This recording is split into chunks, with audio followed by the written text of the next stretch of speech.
What's up, YouTube? It's your boy Dra'Quel. Welcome back to my channel, Dra'Quel Legacy. Like, I got a motherfucking, I'm 300 out this bitch. But welcome back to my channel. It's your boy Dra'Quel.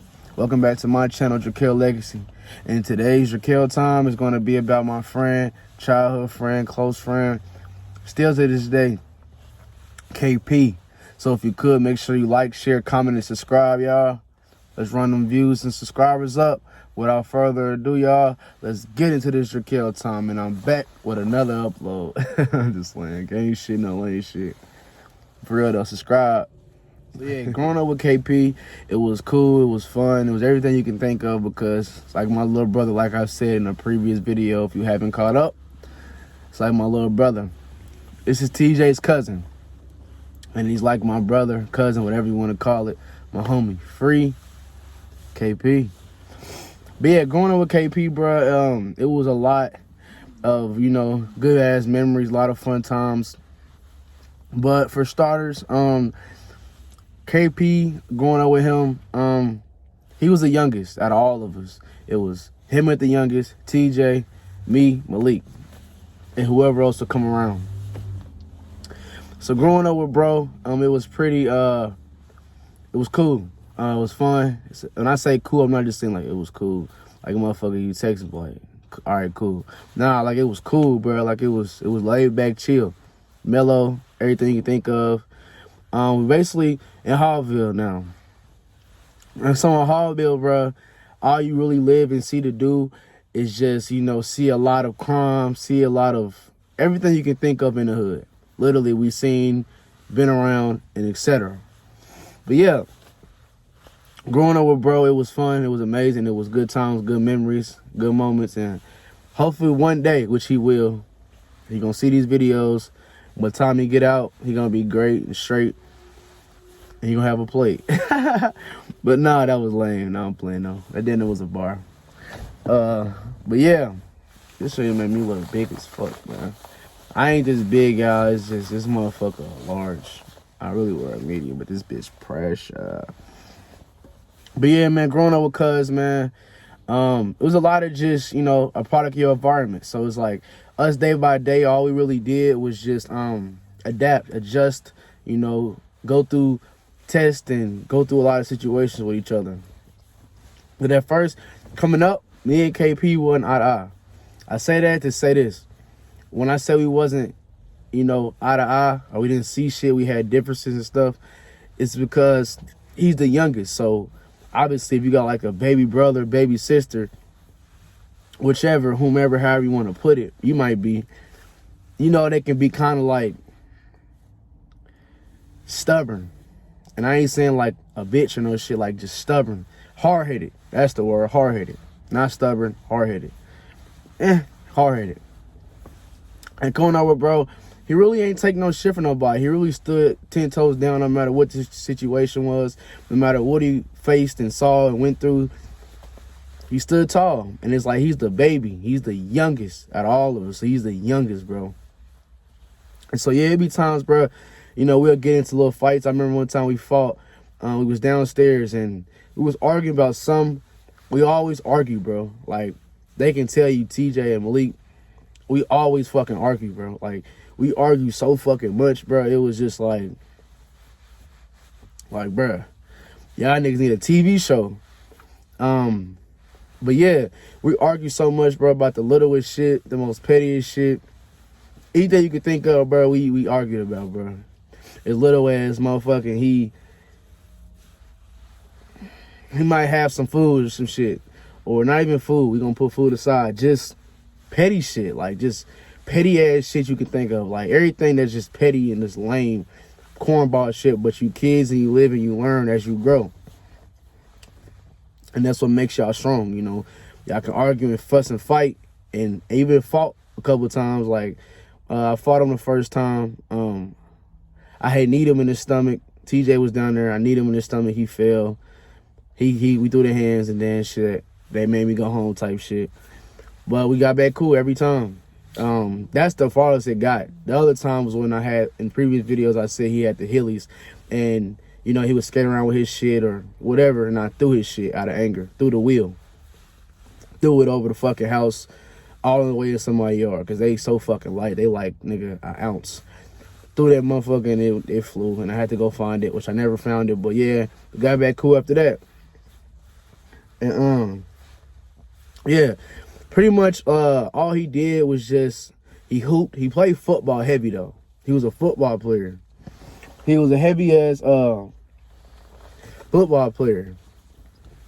So he played football a lot, bro. Like, he was on teams on Riverside or Tinley, all type of shit. Like, he was in sports heavy, bro. Like, football heavy. TJ was like the hooper in football, and KP was more so just the football player. Like, running through motherfuckers. Like, you know, hitting shit. And but he was a wide receiver, I believe.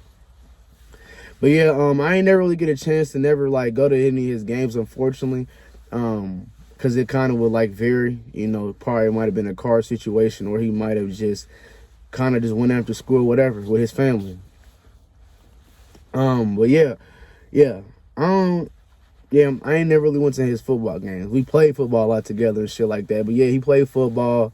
But yeah, just fast forward, he got older a little bit. And he get older, not like, he young, y'all. He's 20. Yeah, like 20. He young as shit. So now I leave the hood. So now that after all this shit, we probably fighting all these times, playing the game. I'm going with my granny and him to the store. I'm taking her wig off and shit, running with the wig, you know, shaking it around. He right with me, just laughing, but he walking. And I'm running to the car with the shit. You know, we would just argue, you know, not a lot, but enough. And then, yeah, eventually that stopped, and it stopped for a long time, and it ain't happened ever again, really. And then he hang around his crowd. I left the hood now. I leave the hood, and then like times they'll call me or I'll pull up type shit, and then now it's like, it's a whole different KP than what I'm used to. But I'm seeing shit as he getting older and as I'm getting older, like, it's shit changing. Like, he's shifting. He's becoming a product of his environment. And when I say that, I mean, like, he's becoming immune and like prone to doing the things that you would do in the hood, you know, everything you could think of, everything. And I ain't gonna, you know, self snitch, like, nah, I ain't gonna snitch on bro, none of that, but you can think of the worst of the worst, you know, not saying he did the worst of the worst, but he's dead some shit. And so then I come back, and it's like, I'm not used to that shit, you know. Not saying he hurt nobody or no shit like that, so don't go trying to twist words and, you know, run off with shit. No. He did what he did to survive, is how I would put it, in my words. Maybe not to y'all, because you might be whoever watching wondering what I'm talking about, but just ask somebody that's from the trenches, ask somebody that's from the hood, they'll tell you in person. I don't self-incriminate, or I don't do all that. So, anyway. Yeah, so I come back now, I'm pulling up and shit. One time I actually was riding down the block past my old house, and I seen him. I was in my Magnum. So that motherfucker was 180 on the dash. So nigga, I'm talking about it's at a Hemi. So nigga, you picking up speed quick. You picking up speed. I'm thinking about weed and shit. I'm over trying to get high. Motherfucker, you pick up speed quick as hell. So nigga, it's like 0 to like 80 in like 10 seconds. So that motherfucker, and it's loud. I think it was straight pipe. Like, ironic, a car just went past that was loud. So yeah, imagine you on a block, you speeding, nigga, and it's that type of noise, but louder. Cause it's like, it's a block. It's not like it's a street, but it's a block. A block, the sounds kind of like stay as if it's like a bubble over you. And it was night too, and I seen him. I knew it was him just by the way he was walking and who he was with. I speed nigga down there, he clutched his shit. Nigga almost, you know, did what he could have did, but he didn't, because he just thought. And it was me, and then we chopped it up. He's like, man, what do I? He got the laugh, we got the laugh, and then, you know, he went on his way. But yeah, anyway, going back, bro, it was hard seeing him do the shit he had to do to survive, but that's the way of living out there, bro. Like, you only got 2 things really out there, death or jail, or you gonna motherfucking, you know, look over your shoulders and, you know, get through the cracks and crevices of the hood, and, you know, that's all you got. That's like your own world. The hood is like your own world. And like, to get out of that, it's like you feel like you made it, and you damn near made it. So Now I done came back. He's living there heavy now. He's, getting in trouble in school, getting suspended, having polls on him and shit. Get on house arrest, young as hell, bro. Like, everything you could think of, he was on type shit. So it was hard for me to see because I was used to, yes, him fighting motherfuckers. Yes, him lashing out. Yes, him doing the shit he was doing, like, as far as just his actions. But then it's like when it start to show more once I left and came back just to always spend that time with them, it wasn't like, it didn't make me proud. It made me like, damn, I wish I can show him different. Damn, I wish I can make him strive to be better than what he has to, or think his mind thinks he has to be or become. So, like, it was hard to see. It was hard to experience. It was hard to, because I knew what it was going to get to. I'm not saying it was going to happen, but, like, I just was hoping and praying that it wouldn't happen. The route he was headed in, the direction he was headed in. And so it's like, yeah, just being around that shit, it was cool. I mean, it's my little bro. So it's like, I'm not going to judge you, bro. Like, do what you got to do to survive, bro. As I wouldn't judge any of y'all that do that to this day. Do what you got to do to feed your family, but just be smart, and just always remember, nigga, take precaution and make motherfuckers proceed with caution, because them type of situations, you don't know how to react, and if you know, then shit, if you don't, it ain't meant for you to understand. But yeah, it was rough to see, man, because it's like seeing your baby brother just trying to, like, maintain when he really, I ain't gonna say he ain't got to, because he had to, bro. He had to adjust. He living with his granny, his mom living where she living and shit like that. So when you mostly is known at being at and known to being around. So all you can do is adapt, and that's what he had to do, and that's what he did. And I didn't like the decisions he made, but I'm not finna, I can try to help you change your life, like tell you shit, but I can't force no grown man, or I can't force nobody to change their own decisions. I can try to shed light on that shit. I can try to uplift them and make them take a different route and show them the smart way versus, me just sit there and just let shit happen. I'm not that type of nigga. Like, I'll run game. And everybody that know me know that I try to talk you out of some shit that can, possibly, put a pause in your life or, like, fuck your life up forever. So, or your family. So, yeah, I was more so like the peace. I'm like the quiet peace. I'm the peacemaker, but, like, I'm quiet, but, like, I'm still got that switch. Everybody got that switch. It just depends. Some people might show it this way and this way, but I do have a switch, but I just know how to, like, turn it off and turn it on, when it needs to be necessary. And yeah, so it was rough to see. But yeah, it was kind of typical to think, I ain't gonna lie, because it's like, at one point in time, I was in his footsteps. Like, I was right next to bruh. Like, we was all going the same path, and then it's like, it started to, like, separate, and then I went this way. I got out the hood, and then they're still in the hood, him and TJ. So it's like, bruh, they gonna adjust. Now they going to other adults or older, or other people that's, like, around my age or older. So they trying to get that guidance like a big brother role, or they just doing it by themselves thugging. So it's like, it was hard to see, man. And unfortunately, the last time I seen him a lot of times before that. So I'd be talking for days type shit. But, the last time I remember when I came back, I came back. I think it was like last year. Now I done came back. He got tattoos on his face, tattoos on his neck. He tatted up now. Now he looking like what he was already turning into, what he was becoming. So it's like, damn, now he looking different for real. What he on. He trying to survive. He doing what he can just to make ends meet and get out of the hood. Get his dad out the hood, get his cousin out the hood, get himself out the hood, and get whoever else, his family, whoever's in the hood, just provide and help as best ways fit. Because he don't got no kids to my knowledge, so he just trying to maintain, bro. He trying to stay on his feet, and you got to do what you got to do. Either you going to sit and be broke on your ass all day, or you going to do what you got to do at the end of the day. And, I salute those who doing what they got to do to provide for their family, and I salute the ones that might be doing the other direction is what I'm talking about. But at the same time, just, take precaution and just think sometimes. And even though I know you might think, but like really just think, you know, because, you know, bro, he got these tattoos and shit, and he's in the hood, and he's becoming this product environment. So now that probably beat me to it, or thinking like, damn, like only one way he was gonna go to, you know. And no, he didn't die. Thank God he didn't die. You know, thank God that he did not lose his life. Thank God that, you know, he didn't. Thank God he here. Thank God he here. So, and I'm not thanking God that he's where he's at, because I don't want that for nobody. I don't wish that shit on. I don't wish jail on nobody.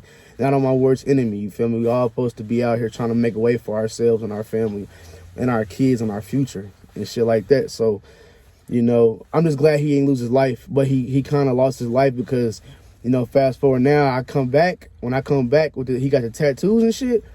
Now he telling me he got this paperwork. And the case over, so I kind of can talk about it a little bit. I ain't gonna say too much, but I'm gonna say enough. And so yeah, he basically I come back and we talking. I'm with TJ, and he got this paper. And he telling me, I'm like, "What's up with you?" Then he get to talking about what happened. And unfortunately, he had this paper. He basically, you know, he went to feds for robbery. And it was like a robbery with a phone store or something like that.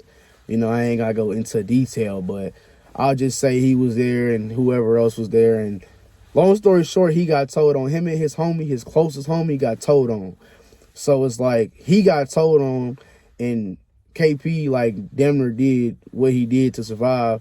So, you know, basically the feds picked this case up, you know, and when the feds get on your case, it's a 99.9% chance they gonna pick you up. Not chuckling, laughing at bruh, but I'm talking about like feds, police shit just make me like, I got stories about police encounters with me too, and what I went through. But yeah, we talking about cuz right now. But yeah, bruh, he told me that shit, and that shit, my heart dropped, cause I'm like, fuck, it's already, you did what you had did. You already was in and out of jail and juvie, and was on house arrest. And at that time when I talked to him, he was on house arrest. You know, he was on it, then he was off it, then he was on it, off it type shit. And then he had a pole on him. You know, he can't be around there because he a convicted felon. And yeah, that shit broke my heart. And then I found out, and then that shit, motherfuckers be out here goddamn walking all the time. Like, take your ass in the house. I know I said walking and shit like that, but these motherfuckers be overly walking. Like, goddamn, your legs is important, but anyway.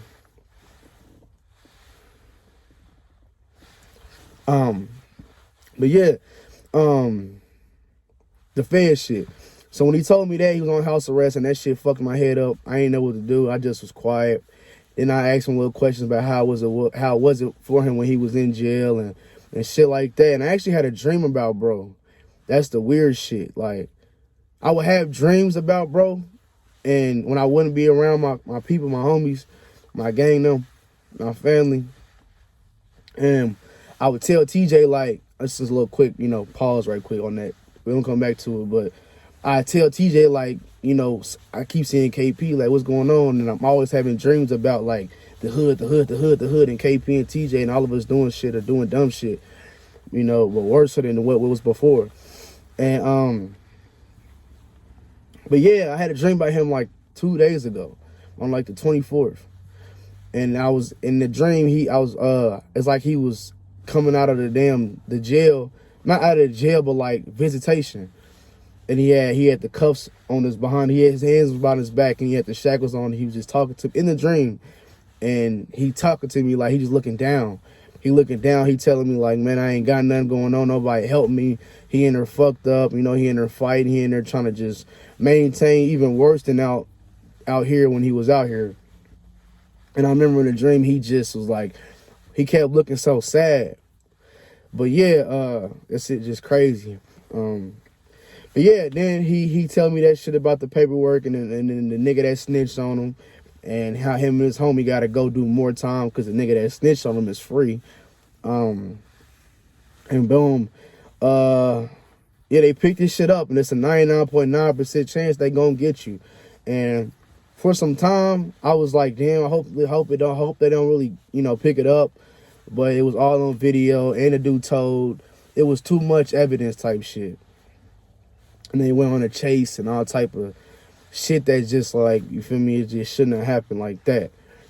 Because the nigga that told on them was driving a car. So it's like, that can only tell you one thing. Here he go, and then and there's a police right this road past on God. On God. Let's look.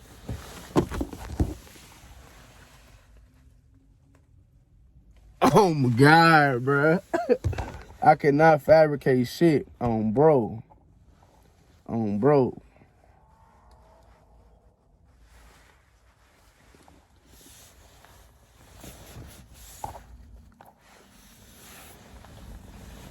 But yeah, he was like, they picked it up and he got told on. It was on video, all this shit, and it's just like, so I was hoping they wouldn't pick the case up, and then they picked the case up, and then a year go by now. So then I last seen him, my last seen him was right before the TJ car situation. I went and got, I went over there and, that I smoked with him. He didn't smoke, but he was just chilling, just vibing because he couldn't. Obviously, he was on papers, but he was just chilling. We was catching up, and I'm smoking and shit like that. Then after that, I ain't seen him for a little minute. Then I seen him again, and then that was the last time I seen him. And then I remember all this shit happening to him while I'm gone and when I'm there. So it's like, it's hard to see and manage with and cope with. So then boom, I turn around and me and TJ stopped talking and shit. So then it's like, once we kind of stopped with that gap, and I'm like always asking about KP. I'm always asking TJ about KP all the time. Like, is he cool? They picking the case up, and he kind of don't talk about it like that because obviously he don't want to. It's hard on him, worse than anybody, I'm pretty sure, and his family. Their family as a whole, but I know TJ most dearly. So I hope you get through what you're going through, cuz, for real. I'm here for you, bro, no matter what. But yeah, and you too, KP. But yeah, we stopped talking for that time, and then it's like boom. Then I come back, TJ called me, then I go over there, then we at the house. In the last video when I had this same hoodie on, Dra'Quel Time 12, this Dra'Quel Time 13 now that y'all watching.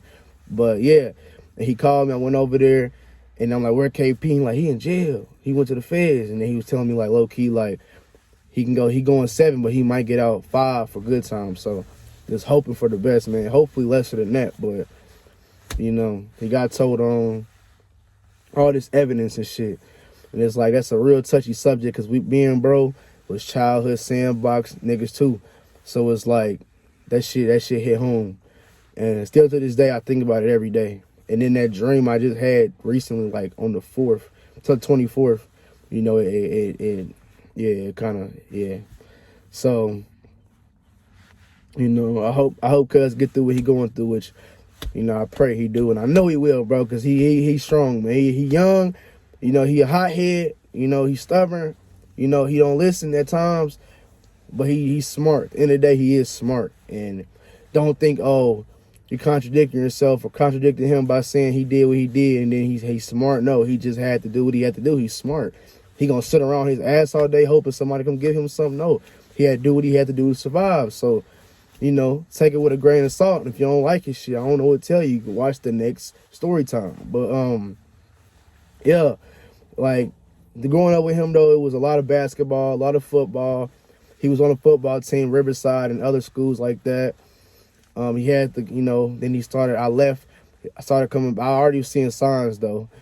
And then left, came back, now he hanging with who he hanging with and shit like that. Then the shit with the, he take the gun to school and all this shit. And it's just like this though, if you a street nigga, man, or if you a person that, is out here, doing what you gotta do to survive, bro, or a woman, whoever, I'm telling you, bro. I'm telling you. And I'm not trying to sound like the niggas on Instagram now because I've been preaching this shit before it was an Instagram. So it's like, it ain't nothing fake with me. So like, because my dad obviously was incarcerated. So like, he obviously at times would run game, but I already logically knew you know, the ins and outs, because where I came from and shit like that. But anyway, I say it to say this about cuz, man, like, you know, a jail can come to anybody. And y'all that's out here doing what y'all doing, just be smart. Just be smart, bro. You know, keep your guard up. You know, let motherfuckers know, proceed with caution, and just do what best fits you. And if that's what you gotta do to survive, then hey, do it smart. And if you in that type of shit and you want to get out, you know, I can't really tell you what to do, because that's kind of like, I can't tell you how to get out the shit. That's kind of on you, how you gonna maneuver with the shit. But all I'm saying, if you want to, don't tell, bro. Like, that's the best way I could put for you. I can't, like, make you do other shit, because like I said, I can't make you make your own decision. You're your own man, or you're your own woman. So, if you want to get out of that shit, don't snitch, man. Just, you know, do what you can. I don't know, talk to them, or I don't know what you want to do, but just anything, but don't snitch, or don't become an op. You know, don't become this, you know, hanging with, you know, your clique or gang you was affiliated. Don't go hanging with their enemy now and all this fool ass shit. Like, just be loyal, bro. No matter even if they stop talking to you, even if they fall back from you, man, just do everything you can to just stay to yourself or whatever for your family, or change for the better. But do not snitch, you know. Do not bend, fold, or break. Bend, fold, or break.